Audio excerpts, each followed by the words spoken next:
I never thought my wedding would be the thing that shattered whatever fragile illusion I had about my family. I always knew there was a distance, an invisible line I couldn't cross no matter how hard I tried. But when my parents offered to pay for the entire thing, $150,000, no strings attached, they made it sound like a gift, a gesture of love. For the first time in 29 years, I felt like maybe, just maybe, I was finally accepted.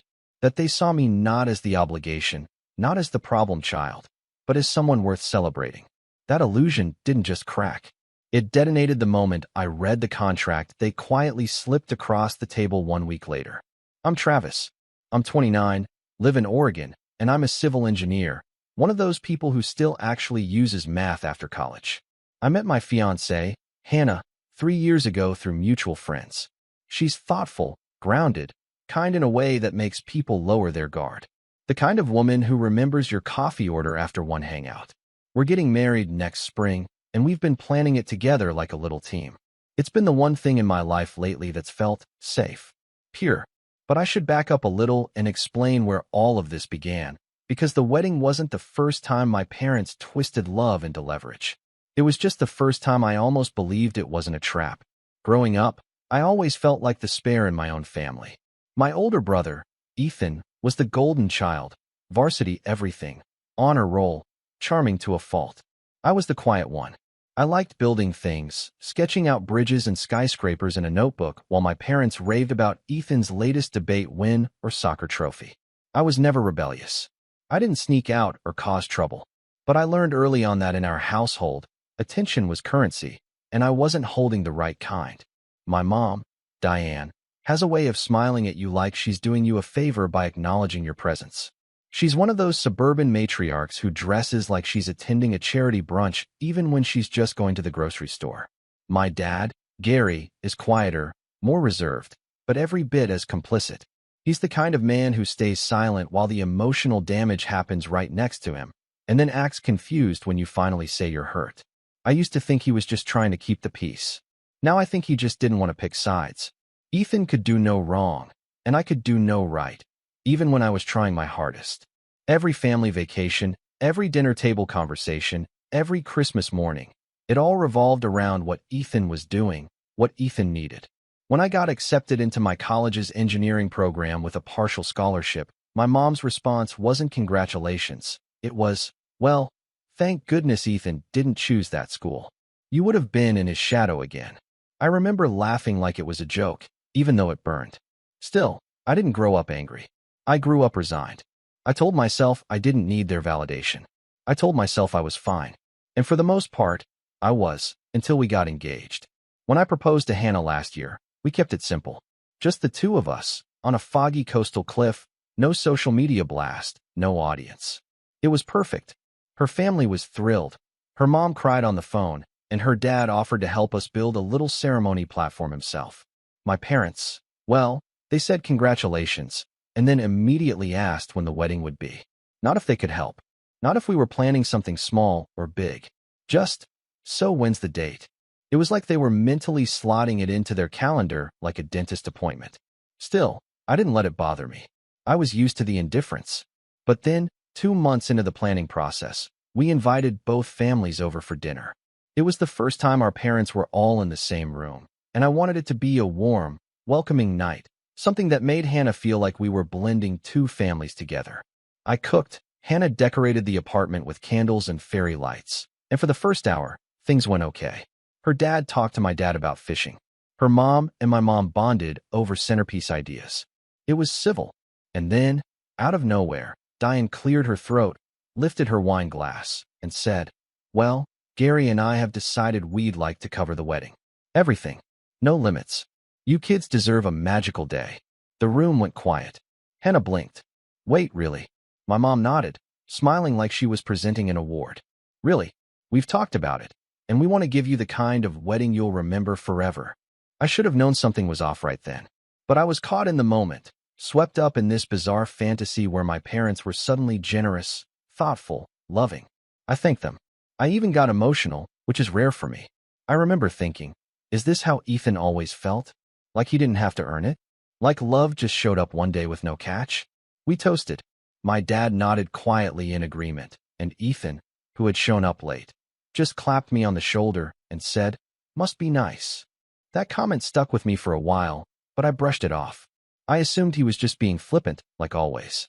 I didn't realize yet that he already knew something I didn't. For the next few weeks, it actually felt good. My mom started calling more, asking about venues and florists, and I let myself believe the spell. I even told Hannah I felt like my parents were finally trying, that maybe they wanted to be involved in something important to me. We started touring venues outside of Portland. We found a perfect place on the coast, weathered wood, ocean view, wildflowers along the path. Pricey, but not outrageous. And since my parents had insisted they were covering it, we moved forward. And then, about a week after we put down the deposit, which I paid out of my savings, intending to be reimbursed, my mom asked if we could swing by the house for lunch. When we got there, it was just her and my dad, sitting at the patio table with a manila folder in front of them like it was a real estate deal. There were glasses of lemonade, homemade quiche. It looked innocent enough. "We just have a few things to go over," Diane said, flipping open the folder. It was a contract. At first, I thought it was just a checklist. Something helpful. A planner's guide. But as I started reading, my stomach dropped. It was 6 pages long. Typed. Formal. It outlined their expectations for the event. Approval over guest list, veto power over venue choice, which we had already chosen. Dress code enforcement, Hannah's dress, to be approved by mother of the groom. Inclusion of Ethan as best man. Family table arrangement plans that didn't include Hannah's siblings. It even specified a speech order, with my mother going first. At the bottom, in neatly spaced legal font, it read, "The undersigned agree that failure to adhere to the above stipulations may result in revocation of financial support at any stage prior to the ceremony." I looked up at them, heart pounding. "What is this?" My mom smiled. "Just a formality, sweetheart. You know, so we're all on the same page. It's not personal. We just want to make sure the wedding reflects our family's values." I stared at her like she'd just spoken a different language. I couldn't believe what I was holding. Hannah hadn't even read it yet. She was frozen, eyebrows furrowed, blinking in confusion. I said, "So if we don't agree to all of this, you'll just pull the money?" Gary finally spoke. "It's a lot of money, Travis. We have to be careful." The words echoed. "We have to be careful." Like I was a risk. Like I hadn't been careful my entire life, tiptoeing around their expectations, trying not to ask for too much. I didn't say anything then. I think I just stood up, took Hannah's hand, left the quiche untouched on the plate. We drove home in silence, the folder sitting in my lap like it was radioactive. That night, Hannah finally asked, "Did you know they'd do something like this?" I wanted to say no. I wanted to say this shocked me. But deep down, I think I always knew. I just never thought they'd put it in writing.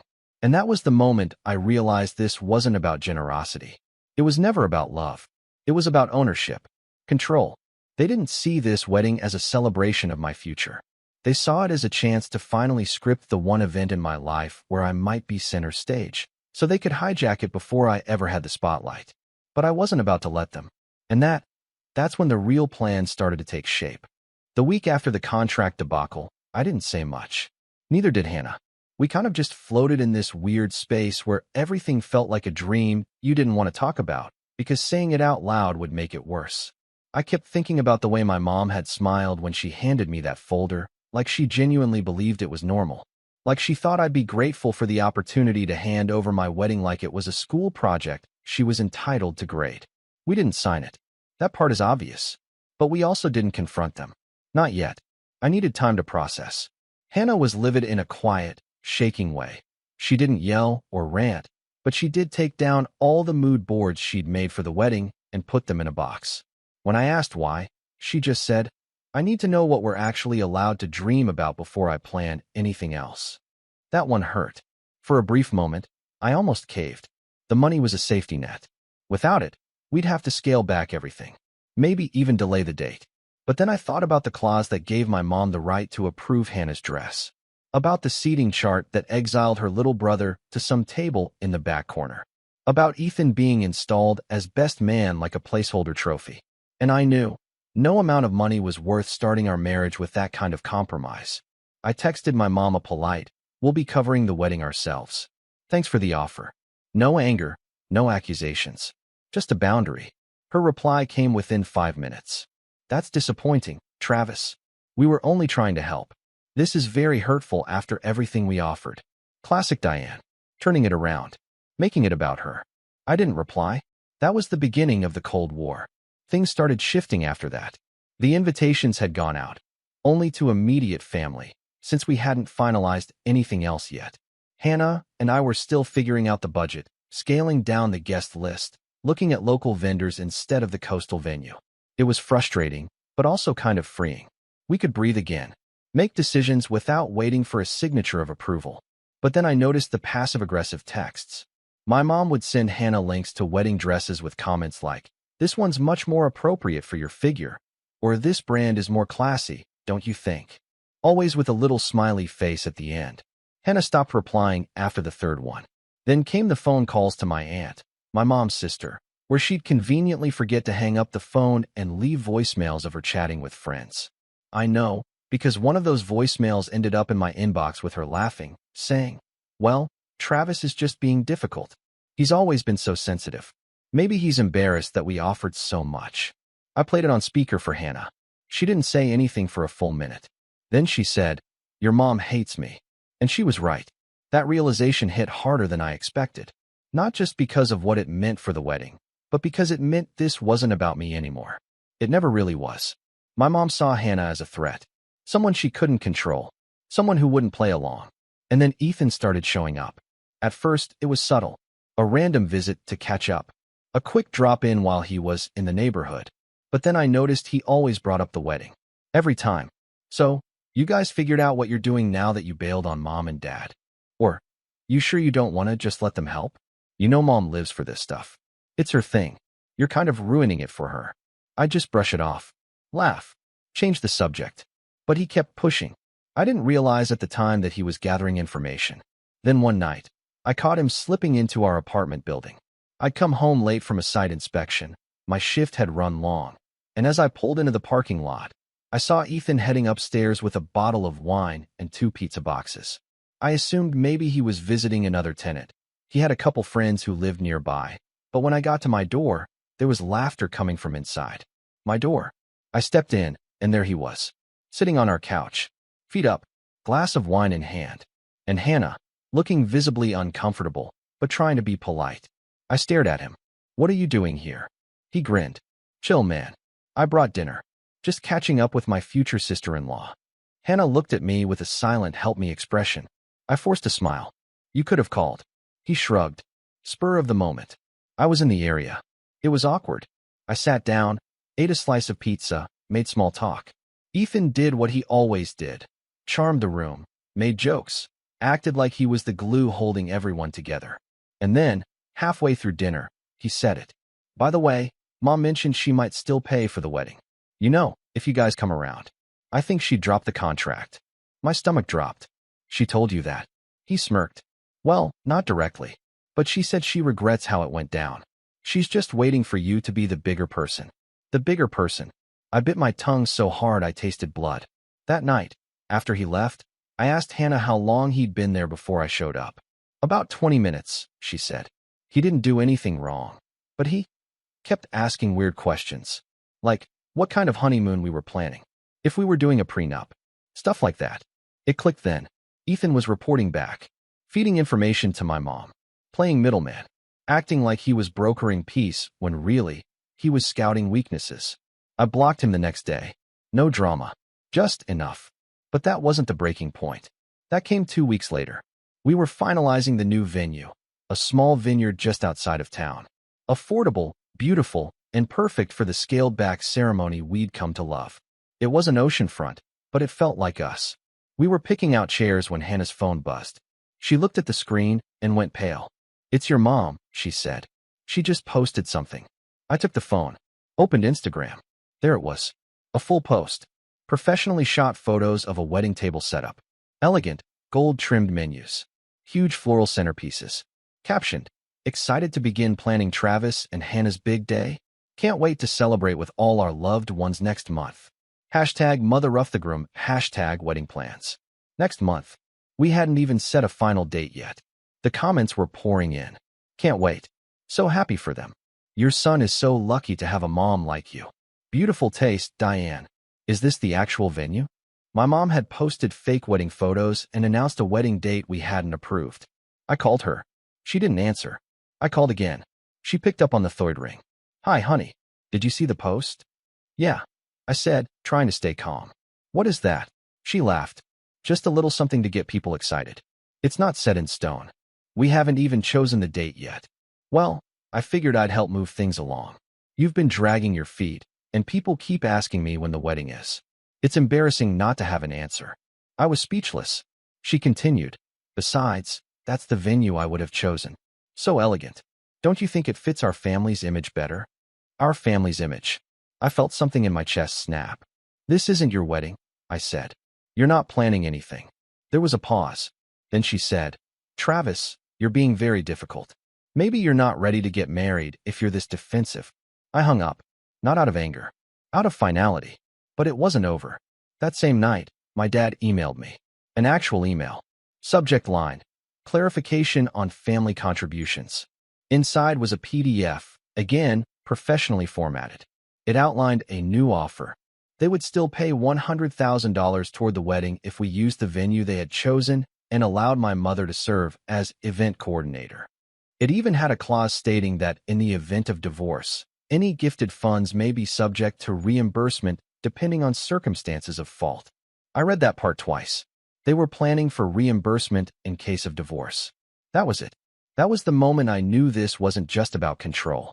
It was about legacy, image, ownership. My parents didn't want to help me start a life. They wanted to buy a front row seat to a performance they could direct. And if I stepped out of line, they'd pull the funding. Or worse, claim damages. I printed the email, put it in a folder, labeled it leverage. And for the first time in my life, I stopped trying to be accepted. I started thinking about how to take everything back. Everything they tried to manipulate. Everything they tried to own. And I realized, revenge isn't always about payback. Sometimes it's about freedom. Sometimes it's about finally being the one holding the script. And that's when I made the call. Not to them. Not to Ethan. But to someone else in the family. Someone who'd been quietly waiting on the sidelines. Someone with their own score to settle. For the first time in my life, I didn't reply with an apology. I didn't try to smooth things over. I didn't go to Ethan and beg him to stay out of it. I didn't chase after my parents, trying to explain how it all wasn't a big deal. I just stopped. It was like finally walking out of a room I didn't even realize I'd been locked inside. But that doesn't mean it didn't hurt. Because it did. A lot more than I expected. See, when you grow up in a house where love is transactional, you learn to normalize it. You don't call it control, you call it expectations. You don't call it emotional blackmail, you call it discipline. And when someone hurts you, you tell yourself they didn't mean to, that they love you in their own way. But now, staring at a literal contract threatening reimbursement if my marriage didn't succeed on their terms, I couldn't lie to myself anymore. It wasn't love. It was branding. And I was done carrying their logo. But knowing that didn't make it easier. If anything, it made the silence worse. For weeks, I heard nothing. Not from my parents. Not from Ethan.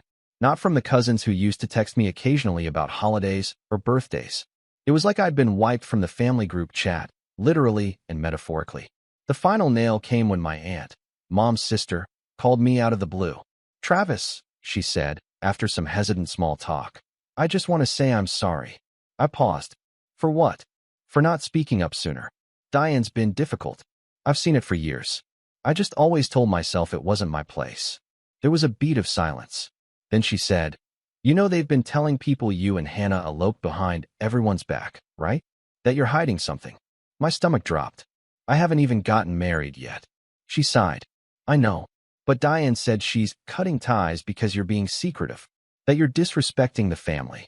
I thanked her, barely holding it together, and ended the call. That night, I cried in the shower. Not the kind of movie cry where a single tear rolls down a perfect cheek. No, it was messy, raw, the kind of cry that makes your shoulders shake and your legs go weak. I didn't even tell Hannah. I didn't want her to worry. I didn't want to give my parents the satisfaction of knowing they'd broken something inside me. But in that breakdown, something else started to grow. Resolve. We scaled everything back after that. No more big vineyard venue. No more fancy caterers or floral designers. We scrapped the idea of a plated dinner and decided to do a food truck setup instead. Hannah's best friend's uncle had one. Mexican fusion, ridiculously good. And when he heard our situation, he gave us a massive discount. I picked up extra shifts at the firm. Hannah took on a few more freelance writing gigs. We set a new wedding date, quietly, privately. And slowly, the weight started to lift. It wasn't glamorous. It wasn't Instagram perfect. But it was ours. I started noticing things I hadn't before. Like how Hannah never once asked for anything fancy. How she smiled every time we solved a problem together. How she hugged me just a little tighter after every setback. And something about that made me realize I'd spent so long trying to earn my parents' approval that I forgot I already had everything I needed. Hannah didn't love me because I was impressive. She loved me because I showed up. And I was finally learning how to do the same for myself. Then came the part one didn't expect. Success. Not the flashy kind. Not the social media kind. But the real kind. The kind that grows slowly and quietly and roots itself so deep that no one can yank it out. It started when my manager at the firm pulled me into his office after a particularly brutal week. "You good, Travis?" I blinked. "Yeah. What?" "You've been working like someone's chasing you." I chuckled. "Maybe they are." He gave me a long look. "Well, whatever's going on, keep doing it. Your numbers are great. Your last report blew the client away. I've got a lead project I'm moving you to. Higher pay. More responsibility. You ready for that?" I said yes before he even finished the sentence. It felt like breathing fresh air for the first time in months. From there, things started to shift. Hannah's writing picked up, too. One of her blog posts went viral on a parenting site, and suddenly she had regular offers from 3 different publications. She started smiling more, sleeping better. Her posture even changed, more confident. Like she was finally being seen the way I'd always seen her. We started saving. Not just for the wedding, but for a down payment on a house. We found a cozy 2-bedroom on the edge of town, modest but full of light. With a little help from a loan and our joint savings, we closed in February. I built us a dining table from scratch. She painted the walls herself. We were exhausted every night, but it was the good kind of tired, the kind that says, "This life is ours." And yet, I still kept that folder. The one with the email, the contract, the fake wedding post, the screenshots, the text from Ethan, all of it. Not because I wanted revenge yet, but because I knew one day they'd come back. They always did. And this time, I'd be ready. The next time I saw Ethan, it was purely by accident. I was picking up takeout from our favorite Thai place. He walked in while I was waiting at the counter, spotted me, and grinned like nothing had ever happened. Well, he said. "Look who finally came out of hiding." I didn't rise to it. Just grabbing dinner. He stepped closer. "So, word is you guys are actually going through with it." I stared at him. "What's that supposed to mean?" He shrugged. "Just that Mom thought you'd cave by now. She's been telling everyone you're postponing again. Guess she'll be surprised." I didn't reply. He lowered his voice. "Look, man, you know she's not going to let this go, right? She's been gearing up for a family meeting. Some big thing. Says she's going to set the record straight. You should just call her. Clear the air." I narrowed my eyes. Is that advice or a threat? He laughed, holding up his hands. "Hey, I'm just the messenger." My order was called. I grabbed the bag and turned to leave, but before I stepped out the door, I paused. "I'm not hiding," I said. "You guys just stopped looking." Then I left. And for the first time in years, I felt taller than him. The next few weeks passed in a blur. Hannah and I were finalizing wedding plans. Everything was simple, elegant, personal. Her sister was officiating. My best friend from college agreed to DJ. We had backup power in case the park's outlets failed, and a local bakery gave us a deal on a 2-tier cake. Nothing fancy, but everything felt intentional. Still, I knew something was coming. You don't poke a queen bee and walk away untouched. And sure enough, it came in the form of a letter. Not an email, not a text. A literal, handwritten letter in my mailbox. From Diane. The envelope was cream-colored. Heavy paper. Smelled faintly of her signature perfume, lavender and judgment. Inside were 3 pages. Front and back. Slanted cursive. Perfect grammar. It started like this. "Travis, I've thought long and hard about how to reach you. Clearly you've decided to cut us out without explanation, and that's your choice. But I refuse to let lies and misunderstandings shape the narrative of our family." It only got worse from there. She accused Hannah of manipulating me. Said our wedding would be a small, sad affair that would embarrass our family name. She implied that we were squandering the opportunity to build something elegant and lasting. She even included a list of approved guests she expected to be invited. At the bottom, she wrote, "We'll be hosting a family gathering on the 5th to address this face-to-face. I trust you'll have the decency to attend. No RSVP, no option, just an expectation." That was the moment something shifted again. Not anger, not sadness, clarity.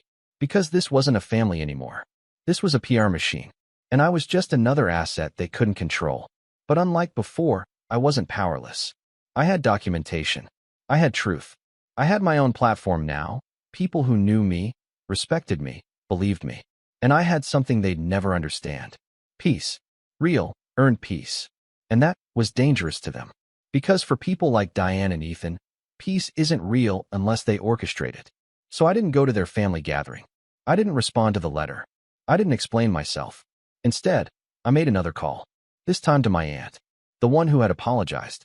The one who had quietly drifted from Diane's side and started asking real questions.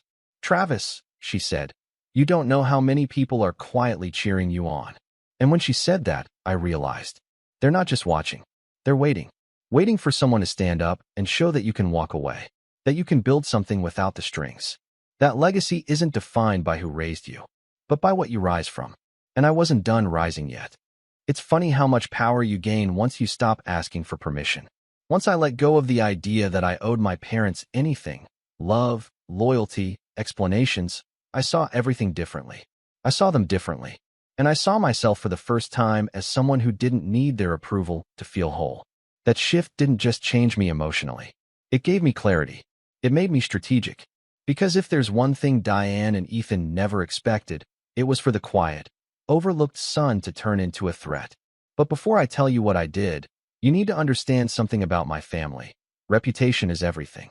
My mother runs her life like a public relations firm. Every holiday card is a photo shoot. Every conversation is a press release. Every family member is a brand ambassador for her curated narrative. And in that narrative, Diane is the flawless matriarch holding it all together. Elegant, generous, beloved. Ethan is her crown jewel. And I was always the afterthought. Until I became the scandal. The embarrassment. The defector. Once I rejected the contract and stepped away from the wedding circus, Diane's carefully built image started to show cracks. She couldn't just admit her younger son had walked away from her money and control, so she spun the story. She told relatives I was emotionally unstable, that Hannah was isolating me, that we were rushing into marriage without family support. And for a while, I stayed quiet. I let her talk. Let her spin her story to cousins, friends, church ladies, Facebook acquaintances. But while she was busy controlling the optics, I was building something real. And I was about to shine a light so bright, her whole narrative would burn. It started with the guest list. Hannah and I had decided to keep things small. Only people who genuinely supported us. But after that letter from my mother, I realized something important. There were others like me. People in the family who had always played along. Who had kept their heads down. Who had swallowed their frustrations with Diane and Ethan because it was easier than confronting the storm. Like my cousin Lena. Lena is 2 years older than me. We were close as kids, but she drifted away during high school. I always assumed she had just grown out of the family drama, or maybe just got too busy. But a few weeks after the elopement rumor spread, I got a message from her. "Hey Travis, I heard some things that didn't sit right with me. You free to talk?" We met for coffee. She showed up looking tired but sharp, like someone who'd had to grow up early. She hugged me like she was apologizing for something. "I always knew your mom was intense," she said, stirring her drink. "But I didn't know it had gotten this bad." I nodded. "She's rewriting the story now? Says we're cutting everyone out." Lena scoffed. "That's rich. I didn't even get an invitation to your engagement party. We didn't have one." She paused. "Are you serious?" She told everyone she hosted it. That was the first domino. Lena went on to tell me how Diane had quietly erased her from family events years ago, after Lena declined to attend one of Ethan's award ceremonies because her son was sick. She said I wasn't prioritizing the family, Lena said. Then I stopped getting invitations. Sound familiar? I told her everything. About the contract, the Instagram post, the letter, the reimbursement clause. By the time I finished, She was gripping her coffee cup like it might shatter. "Travis," she said, voice low, "I have something you need to see." She pulled out her phone, scrolled, showed me a photo from 2 years ago. Ethan at a charity gala, smiling for the camera with a woman who was not his fiancée at the time. Lena zoomed in. They were together for 6 months. Everyone knew. Your mom threatened to cut ties with anyone who said a word. My jaw clenched. I remembered that time period. Ethan had gone quiet, said he was focusing on work. Diane said he was figuring things out. Turned out he was cheating, and the whole family had protected the secret. Lena looked me dead in the eye. You're not the first person she's tried to silence. You're just the first one who fought back. That's when the idea started forming. The next few weeks, I became someone else. Not the quiet son, not the black sheep, not even the hurt child looking for validation. I became deliberate. Every interaction, every conversation, I tracked it. I saved emails, screen-recorded voicemails, screenshot text messages from flying monkeys. I knew Diane was watching my every move through mutuals and distant cousins, so I started posting subtle clues, photos of me and Hannah smiling while painting our new home, captions like, "Building something from the ground up, together." I wasn't clapping back. I wasn't playing her game. I was subtly undermining it. People started reaching out. Second cousins, family friends, even an old neighbor who used to babysit me and knew Diane from church. They shared stories, screenshots, passive-aggressive messages, backhanded compliments. It all painted the same picture. A woman obsessed with control, now unraveling as that control slipped away. And then came the real opportunity. My parents were planning an anniversary party, 30 years. A big, glamorous affair. They'd already booked the venue. Ethan was going to give a speech. The whole extended family was invited. Except me. But Lena was. And so was Hannah's sister, who, funnily enough, had a mutual friend working at the event space. That's when I made my move. I started planning something of my own. It wasn't sabotage. I wasn't going to crash their party or embarrass them publicly. That would just validate their narrative, that I was unstable, vindictive, out of control. No, my revenge had to be clean, elegant, undeniable. I called a local journalist who ran a blog focused on family dynamics, generational trauma, and the concept of going no contact. She wasn't a huge name, but her blog had a dedicated following, and her stories often went viral when shared in the right circles. I pitched her a story, how I planned my wedding without my parents, and discovered their love was always conditional. She was intrigued. We met for an interview. I provided evidence, emails, messages, screenshots, copies of the contract. I told her she could anonymize names, but keep the details real. I didn't want sympathy. I wanted truth. The piece went live the week before their anniversary party. I didn't promote it. Didn't tag anyone. Didn't post a single link. But I knew how my mother operated.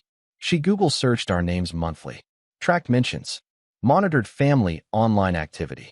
And once the article started picking up traction, hundreds, then thousands of shares, someone was bound to send it to her. And someone did. Because 3 days before the party, I got an email from Diane. Subject, "How dare you?" It was 3 paragraphs of seething rage. She called me ungrateful, accused me of airing dirty laundry, said I'd embarrassed the family and permanently damaged our reputation. She said Ethan was furious, that guests were canceling, that people were asking questions. Then she made a final offer. If you want to fix this, retract the article. Issue a public apology. We'll forgive you, and we'll still pay for the wedding, if you're willing to do it the right way. I didn't reply. Instead, I called my manager at work and requested the time off I'd been banking. Then I got on the phone with the local food truck guy we'd hired. And then I called my aunt again. "Are you free on the 5th? I asked. She hesitated. "That's your parents' party." "Exactly." She paused, then smiled. "I'll bring the wine." On the day of my parents' anniversary, while they were hosting their glittering, tense celebration with half the family whispering about the article that no one could quite prove was about them, we hosted something else. A picnic. In our backyard. With folding chairs and string lights and mismatched dishes. We invited everyone who'd ever felt like a second-class citizen at Diane's table. The people who'd been disinvited, talked down to, erased, and rewritten.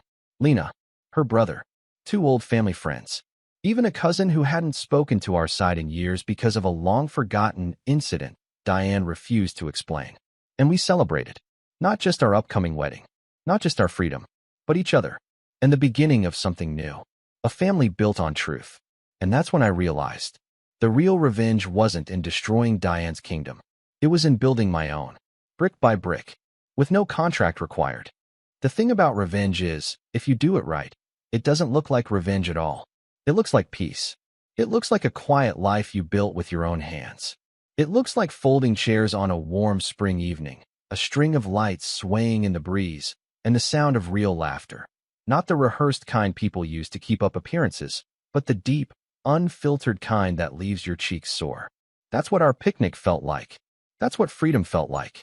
And while Diane and Gary were posing for photos in a hotel ballroom across town, flanked by centerpieces the size of toddlers and forced smiles from guests who had read the article but were too polite to ask, I was watching my cousin's son chase a frisbee barefoot across our yard. That night wasn't just symbolic. It was a message, a new beginning. But the fallout? That was the part one didn't even have to orchestrate. It started the very next morning. Lena called me first. Your mom's party ended early, she said, a grin in her voice. And not because of the food. Apparently, about halfway through the dinner service, someone brought up the article at their table. Not in a confrontational way, more like curiosity. Did you see that story going around Facebook? Sounds a lot like the Johnson family, doesn't it? My mom turned red. My dad turned pale. Ethan tried to laugh it off. But then someone else mentioned it. And another. And suddenly Diane's perfectly choreographed gala was buzzing with whispers. Not about her 30 years of love with Gary, but about the anonymous son who exposed his parents' wedding sabotage and the contract that came with their love. Guests left early. The speech Ethan had planned was never delivered. The photographer packed up while Diane tried to get ahead of the rumors. But it was too late.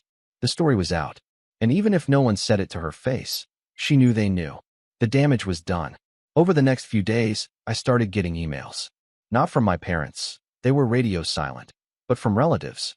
Some were apologies. Some were subtle admissions. Some were just stories. One came from my dad's cousin in Arizona, who hadn't spoken to us in over a decade. She said she read the article and cried. Said it reminded her of how she'd been iced out of a family wedding for asking too many questions about finances. Another came from a former friend of Diane's from her book club. You always seemed like such a sweet boy, she wrote. I'm sorry I didn't see what was happening sooner. Your story made me rethink a lot of things. But the message that hit the hardest came from my grandmother, my dad's mom. She was 84, mostly quiet during family events, and had never once taken a side in anything. She sent me a handwritten letter, actual paper, with a check for $1,000 and a note that said, I can't undo the way this family has treated you. But I see you now, and I want to help. No contracts. Just love. I read that one out loud to Hannah. She cried, and I finally did too. Now, you might be wondering, what about Ethan? What happened to the golden boy? Well, that part was almost anticlimactic. A month after the anniversary party debacle, word got around that his company, a mid-sized marketing firm, had read the article and pieced together the connection. Turns out, some of his clients didn't love the optics of being associated with a family scandal involving emotional manipulation and a wedding contract. One dropped them, then another. His boss put him on temporary leave. According to Lena, Diane tried to spin it as cancel culture. But the truth was, Ethan had coasted for so long on charm and connections that the moment those connections started to question him, he had no substance to fall back on. The image cracked, and there was nothing underneath. We didn't talk. I didn't reach out. But he did try once. A short email.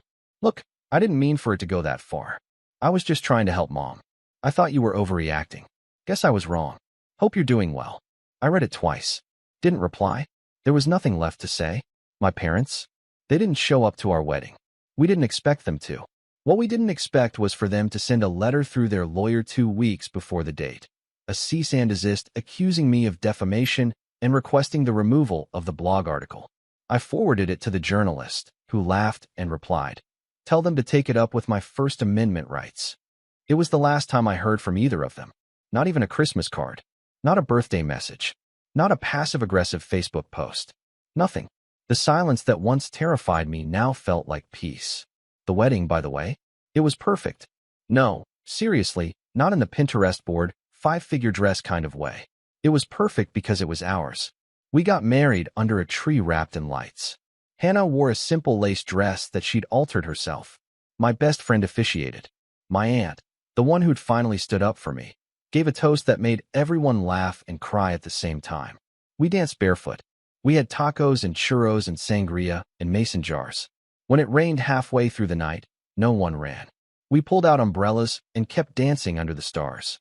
And somewhere between the music and the speeches and the quiet hand squeezes from the people who truly loved us, I realized I didn't just survive my family's betrayal. I grew from it. They had tried to buy my loyalty. They tried to trade money for control. And when I said no, they tried to erase me. But in doing so, they showed me exactly who they were. And in walking away, I discovered exactly who I was. A year later, the blog post still floats around. Occasionally, someone will email me, a stranger, to say thank you, to tell me their story, to say they finally found the courage to cut ties with a parent who used money as a leash. I don't regret a single word of it. And if I ever do start to waver, I walk into our living room. I sit at the table I built with my own hands. And I look at the wedding photo we framed on the mantle. Hannah, me, and a yard full of real smiles. Not a single person in that picture is pretending. Not a single person is posing for someone else's approval. And that's when I remember. Love without conditions isn't a gift you wait for. It's one you build. Brick by brick. Day by day. Person by person. No contracts. No apologies. No strings attached. Just one simple truth. I don't need to be part of their family to have a real one of my own.